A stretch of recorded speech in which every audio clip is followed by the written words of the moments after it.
அஜித்குமார் ஒரு கட்டத்துக்கு மேல பயம் வந்துருச்சு. அதாவது இவங்க அடிச்சு நம்ம இறந்துருவோமோ இல்ல ஏதாவது ஆயிடுமோ அப்படின்னு சொல்லி இந்த மாதிரி இடத்துல எல்லாம் இருக்கிறதுக்கு போலீஸ் ஸ்டேஷன் இல்ல வந்து நிறைய பேர் இருக்க இடத்துக்கு போயிட்டோம்னா கொஞ்சம் சேஃபா இருக்கலாம் அப்படின்னு சொல்லி, ஆமாங்க நான் தான் அந்த நகையை எடுத்தேன், நான் உங்களுக்கு எங்க இருக்குன்னு நான் சொல்லிடுறேன், கோயில் வளாகத்துல ஆபீஸ் பின்னாடி நான் வச்சிருக்கேன் அப்படின்ற மாதிரி சொல்லியிருக்காங்க. ஸோ அங்க வந்து போலீஸ் கூட்டு போயிருக்காங்க. போலீஸ் கூட்டு போன உடனே கொஞ்ச நேரம் சர்ச் பண்ற மாதிரி சர்ச் பண்ணிருக்காரு. சர்ச் பண்ணிட்டு இல்லைங்க நான் இங்க வைக்கல, எங்க நீங்க உங்களோட அடித்தாங்காம நான் இறந்துடணும் அப்படின்னு சொல்லியிருக்காரு. ஸோ இதுதான் நடந்திருக்கு. அதுக்கப்புறத்துல வச்சு பயங்கரமா அடிச்சிருக்காங்க, கோயில் வளாகத்திலேயே வச்சு அடிச்சிருக்காங்க மாட்டுக்கொட்டாயில. ஸோ மாட்டுக்கொட்டாயில இன்னும் அடிக்கவே அவர் வந்து தண்ணி கேட்டிருக்காரு. ஒன் பாயிண்ட் ஆஃப் டைம்ல வந்து சிறுநீர் போற இடத்துல இருந்து ரத்தம் வந்திருக்கு.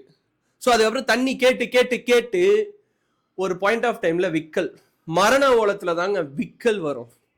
ஒருத்தங்களுக்கு தண்ணி கிடைக்கல, அதுக்கப்புறம் அடிக்கிற அடி வலி தாங்க முடியல அப்படின்னும் போது அந்த டைம்ல வரக்கூடிய ஒரு விஷயம் இருக்குல்ல, இதுக்கு மேல்பட்டு நம்ம வாழ்ந்து ஒண்ணுமே பண்ண போறது இல்லைன்னு, அந்த மாதிரி தான் வந்து அஜித்குமார் தன்னுடைய உயிரை வந்து சனிக்கிழமை இழந்துட்டு இருக்காரு. ஸோ இமீடியட்டா பிரைவேட் ஹாஸ்பிட்டல், இந்த இடத்துலயும் நம்ம ஒரு முக்கியமான விஷயம் நோட் பண்ணோம்.